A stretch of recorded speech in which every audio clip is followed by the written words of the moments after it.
хотели красиво одеваться, и у нас денег не хватало. Так серию краж из магазинов одежды объяснили сами подозреваемые. Обе уроженки Туркменистана приехали в Саранск, чтобы получить высшее образование. Но вместо того, чтобы сосредоточиться на будущей профессии, они сделали целью номер один свой внешний вид. Студентки оказались причастны, как рассказали в региональном МВД, как минимум к 10 кражам из крупных торговых центров столицы Мордовии. Общая сумма ущерба, причиненного владельцам торговых точек, превысила 100 тысяч рублей. Для совершения противоправных деяний иностранные студентки использовали устройства, предназначенные для снятия противокражных датчиков с товаров. Злоумышленницы приносили одежду в примерочную, где снимали магнитные клипы, после чего прятали похищенные в личные сумки и выносили мимо кассовой зоны. Недостачу товаров в торговых точках службы безопасности магазинов вскрыли в марте. Сколько до этого промышляли иностранные студентки, сами они не признаются. Но за это время обе накопили 7 пакетов с обновками. Тут и кожаные брюки, и твидовые жакеты, рубашки и блузки, свитера. Теперь весь этот гардероб – улики. Против злоумышленниц в полиции возбудили уголовные дела по 158 статье Уголовного кодекса Российской Федерации «Кража».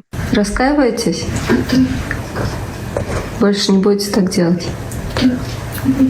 По крайней мере, в России так они больше не сделают. К ним уже применили меры миграционного контроля. В Мордовии обе находились по учебной визе. Сейчас вуз готовит документы об отчислении иностранных студенток. После этого их пребывание в стране станет нелегальным, и они будут обязаны вернуться домой. Если девушки не сделают этого добровольно, их выдворят принудительно. Кристина Стомина, программа «Происшествия».